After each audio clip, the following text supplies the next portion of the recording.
নমস্কার বন্ধুরা, সঞ্চিতা রান্নাঘরে আপনাদের সকলকে স্বাগত জানাই। আশা করি সকলে ভালো আছেন। আজকে আমি আমাদের বাঙালিদের সবচেয়ে প্রিয় একটা রেসিপি মুড়ি ঘন্ট রান্না করে দেখাবো। এটা একটা চিরাচরিত রান্না, তবে এটাকে কিভাবে ঝরঝরেভাবে তৈরি করা যায়, তাও আবার কোনো বাটি মেপে জল না দিয়ে, সেটাই আপনাদের সাথে শেয়ার করব। এর আগে তো বাটি মেপে চাল আর তার সাথে দ্বিগুণ পরিমাণ জল দিয়ে অনেকবারই বানিয়েছেন মুড়ি ঘন্ট। তো আজকে আমি কোনো রকম মাপ ছাড়াই এটা তৈরি করে দেখাবো। আমি এখানে মাছের মাথা নিয়ে নিয়েছি, কাতলা মাছের মাথা নিয়েছি, আমি এখানে দুটো বড় সাইজের আর একটা রুই মাছের মাথা নিয়েছি। যে কোনো একরকম মাথা নিলেও কিন্তু হয়ে যায়, তবে রুই মাছের মাথাটা আমি অন্য একটা রেসিপি তৈরির জন্য এনেছিলাম। তো আমি দেখলাম মাছের মাথাটা একটু বেশি দিলে স্বাদটা বেশি ভালো হবে, সেই জন্য আমি রুই মাছের মাথাটাও কিন্তু দিয়ে দিচ্ছি। মাছের মাথাগুলোকে খুব ভালো করে জল দিয়ে ধুয়ে পরিষ্কার করে নিয়েছি প্রথমে। আর একটা বাটির মধ্যে আমি নিয়ে নিয়েছি হাফ কেজি পরিমাণ গোবিন্দভোগ চাল। গোবিন্দভোগ চাল যেহেতু অনেকটা বেশি বেড়ে যায়, আর আমি এটা রান্না করব 5-6 জনের জন্য, তাই এইরকম মাপ নিয়েছি। তবে গন্ধটা যাতে রান্নার পরেও খুব ভালোভাবে থেকে যায়, তাই এটাকে আমি বেশি দেবো না, একবার মাত্র ধুয়ে নেব। তবে দেখলাম আমি অনুষ্ঠান বাড়িতে তো কেউ এরকম কোনো কিছু মেপে তো জল দেয় না, তাহলে পারে আমরা কেন বাড়িতে সেইভাবে ট্রাই করে দেখতে পারি না। সেই জন্য আমি জলের মাপটা কিন্তু কোনো রকম বাটি বা কাপ মেপে কিন্তু দিচ্ছি না। তো কতটা মাপ দিতে হবে সেটা পরে আপনাদের সাথে শেয়ার করে নিচ্ছি। তো এই গোবিন্দভোগ চালটাকে আমি প্রথমে একবার মাত্র জল দিয়ে ধুয়ে পরিষ্কার করে একটু গরম জল দিয়ে ভিজিয়ে রেখে দিলাম। আর হাতে একটু সময় বেশি থাকলে রুম টেম্পারেচারে রাখা জল দিয়েই আধ ঘন্টা মতো ভিজিয়ে রাখলে হয়ে যাবে। তো এখানে আমি গোবিন্দভোগ চালটা নিয়েছি, বেশ সুগন্ধি সরু দানার যে চালটা, সেই চালটা। এবার একটা পদ্ধতি আপনাদের দেখাবো। একটা বাটিতে আমি নিয়ে নিলাম হলুদ গুঁড়ো, কাশ্মীরি লাল লঙ্কার গুঁড়ো আর লবণ। এবার এর মধ্যে আমি সর্ষের তেল দিয়ে দেব। এইভাবে করে প্রথমে লবণ, হলুদ, সর্ষের তেল আর কাশ্মীরি লাল লঙ্কার গুঁড়োকে ভালো করে যদি মাখিয়ে নিয়ে মাছের মাথার সাথে মেশানো যায়, তাহলে খুব ভালো করে কিন্তু সেগুলো মাছের মাথার সাথে মিশে যায়। কারণ মাছের মাথার এই এবড়ো খেবড়ো টুকরোগুলোর মধ্যে লবণ হলুদ মাখানোটা কিন্তু বেশ কষ্টকর, এবং ভালো করে না মাখালে কিন্তু মাছ ভাজাটা ভালো হবে না। যথারীতি এই রেসিপির স্বাদটা কিন্তু অনেক কমে যাবে।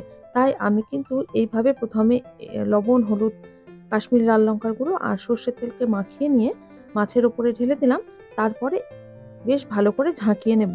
তাহলেই আমি দেখতে পাবো যে দেখুন কি সুন্দরভাবে মিশে যাচ্ছে সর্ষের তেলটা, আর সমস্ত কিছু মাছের মাথার মধ্যে ভালো করে ঢুকেও যাচ্ছে। এইবার কড়াই গরম করে সর্ষের তেলটা আমি বেশ ভালো করে গরম করে নেব। ধোঁয়া ওঠা যখন গরম হয়ে যাবে, তারপরে গ্যাসের ফ্লেমটাকে আমি মিডিয়ামে করে মাছের মাথার টুকরোগুলো ভেজে নেব। বেশ লাল লাল করে খানিকটা সময় হাতে নিয়ে ভাজতে হবে। খুব তাড়াহুড়ো করে কিন্তু মাছের মাথা ভাজলে হবে না, আবার গ্যাসের ফ্লেমটা কিন্তু একদম কমিয়ে দিলেও ভাজাটা ঠিকঠাক হবে না। তো মিডিয়াম টু হাই ফ্লেমে আমি মাছের মাথার টুকরোগুলো বেশ 2-3 বার উল্টে পাল্টে নিয়ে লাল লাল করে ভেজে তুলে নেব। তো আমি তো বললাম যে কাতলা মাছের মাথা দিয়ে বা রুই মাছের মাথা দিয়ে, যে কোনো একরকম মাছের মাথা দিয়ে রান্না করে নেওয়া যায় এই রেসিপিটা। তবে আমি এখানে আজকে 2 রকম মাথাই ব্যবহার করেছি। এই যে দেখুন, এটা রুই মাছের মাথা, আর এর আগে যে বড় মাছের মাথাটা ভেজে তুললাম, সেটা হচ্ছে কাতলা মাছের মাথা। তো মাছের মাথাগুলোকে আমি 2 ব্যাচে বেশ ভালো করে ভেজে নিচ্ছি। আর এই রেসিপিতে যেহেতু আমার চালের পরিমাণটা অনেকটাই বেশি, আমি এখানে 5-6 জন খাওয়ার জন্য তৈরি করছি। আমি হাফ কেজির বেশি কিন্তু আতপ চাল যেহেতু দিয়েছি, সেই জন্য কিন্তু মাছের মাথার পরিমাণটা অনেকটাই বেশি। তবে আপনারা পরিমাণটা সেই অনুপাতে কম বেশি করে নিতে পারবেন। দেখুন বেশ সুন্দরভাবে কিন্তু মাছের মাথাগুলো ভাজা করতে হবে, এটাই আসল কাজ। কারণ মাছের আষ্টে গন্ধ থেকে গেলে এই রান্নার স্বাদটা মোটেই ভালো হবে না। আর এটা চিরাচরিত রান্না, তাই জন্য কিন্তু সর্ষের তেলেই করার নিয়ম। তবে এক্ষেত্রে আমরা ঘিও ব্যবহার করতে পারি সর্ষের তেলের মধ্যে। চাইলে আপনারা এই সময়ে এই তেলের মধ্যে 1 চামচ ঘি দিয়ে দিতে পারেন, তাতে স্বাদটা আরো বেশি বেড়ে যাবে। ফোড়ন দিয়ে দিলাম তেজপাতা আর গোটা গরম মশলা, লবঙ্গ আর এলাচটাকে একটু হাত দিয়ে ভেঙে নিয়ে দিলাম। আর দিয়ে দিলাম ডুমো করে কেটে রাখা আলু। আমি এখানে দুটো বড় সাইজের আলু ব্যবহার করেছি। অবশ্যই এটা অপশনাল এই রেসিপিতে, না চাইলে আলুটা নাও দিতে পারেন। দিয়ে দিলাম খুব সামান্য পরিমাণে লবণ, যাতে করে আলুটা তাড়াতাড়ি সফট হয়ে যায়। তো আলুটা যখন একটু ভাজা ভাজা হবে, তখন দিয়ে দেবো এখানে পেঁয়াজ। এখানে কিন্তু আমি দুটো বড় সাইজের পেঁয়াজকে ঝিরিঝিরি করে কেটে নিয়েছিলাম। যেহেতু আমার রান্নার পরিমাণটা অনেকটাই বেশি, ক্যামেরাতে ঠিকমতো বোঝা যাচ্ছে কিনা বুঝতে পারছি না, মানে আমার তো দেখে অনেকটাই কম লাগছে, কিন্তু এখানে পরিমাণটা অনেকটাই বেশি। দিয়ে দিলাম ১ মুঠো পরিমাণ কিশমিশ, তারপরে দিয়ে দিলাম টমেটো কুচি। তবে টমেটোগুলোকে একদম ঝিরিঝিরি করে আমি কুচিয়ে নিইনি, একটু বড় সাইজের রয়েছে। যেহেতু আলুগুলোকে সফট করার জন্য ভাজার সময় অল্প লবণ দিয়েছি, সেই জন্য টমেটোগুলোও কিন্তু এক্ষেত্রে বেশ তাড়াতাড়ি নরম হয়ে যাবে। এবার এর মধ্যে আমি দিয়ে দেব আগে থেকে বেটে রাখা রসুন, আদা আর কাঁচা লঙ্কা বাটা। আমি ঝালের জন্য কাঁচা লঙ্কাই ব্যবহার করেছি। তবে এই রান্নাটা যেহেতু একটু মিষ্টি মিষ্টি হয়, ঝাল, মিষ্টি, লবণ সবকিছুর ব্যালেন্সটা ঠিক রাখতে হবে। দিয়ে দিলাম ১ চামচ পরিমাণ জিরে গুঁড়ো, ২ চামচ পরিমাণ ধনে গুঁড়ো। আর দিয়ে দেবো হলুদ গুঁড়ো আর কাশ্মীরি লাল লঙ্কার গুঁড়ো। এবার আবার সবকিছুকে আলুর সাথে খুব ভালো করে ভেজে নিতে হবে। মশলাটাকে ততক্ষণ ধরে কষাবো যতক্ষণ না টমেটো আর এই আদা রসুনের কাঁচা গন্ধটা চলে না যাচ্ছে। ক্রমাগত খুন্তি দিয়ে নাড়াচাড়া করে কিন্তু মশলাটাকে ভালো করে কষাতে থাকতে হবে, না হলে নিচে ধরে গেলে কিন্তু একটু পোড়া গন্ধ চলে আসবে, রান্নাটাই নষ্ট হয়ে যাবে। ততক্ষণ আমরা মশলাটা কষানো হোক। এবার জলের মধ্যে যে চালটাকে ভিজিয়ে রেখেছিলাম, জলটাকে একটা স্ট্রেনারে আমি ভালো মতো ঝরিয়ে নেব। আবারও মশলাটাকে কষিয়ে নিচ্ছি, আর ওদিকে আমার জলটাও ঝরাতে দেওয়া হয়ে গেছে। চালটাকে কিন্তু খুব বেশি ধোয়া যাবে না, তাহলে তার সুগন্ধটা অনেকটাই চলে যাবে। সেই জন্য আমি চালটাকে একবারই ধুয়ে ভিজিয়ে রেখেছিলাম। ভালো মতো স্ট্রেনারে জলটা ঝরিয়ে নিয়ে এবার এর মধ্যে আমি চালটাকে দিয়ে দিলাম। চালটাকে দেওয়ার পরে খুব ভালো করে সাঁড়াশিটা দিয়ে শক্ত করে কড়াইটাকে ধরেছি, আর খুন্তি দিয়ে ভালো করে সবকিছুকে মিশিয়ে নিচ্ছি। মশলার সাথে চালটাকে ভালো করে মিশিয়ে নিতে হবে। আর গ্যাসের ফ্লেমটা কিন্তু এই সময় হাই করে রাখবো, মাঝে মাঝে মিডিয়ামে করব, তবে একদমই লো রাখা যাবে না। চালটা যখন একটু ফুটতে শুরু করবে, মানে কালারটা একটু চেঞ্জ হবে চালটার, তখন বুঝতে হবে এই ভাজাটা হয়ে গেছে। তবে যত ভালো করে এটা ভাজা যাবে, তত কিন্তু এই মুড়ি ঘন্টটা ঝরঝরে হবে। দেখুন চালটা ভালো মতো ভাজা হয়ে গেছে। এবার মাছের মাথাটাকে আমি হাত দিয়ে টুকরো টুকরো করে এর মধ্যে দিয়ে দিচ্ছি।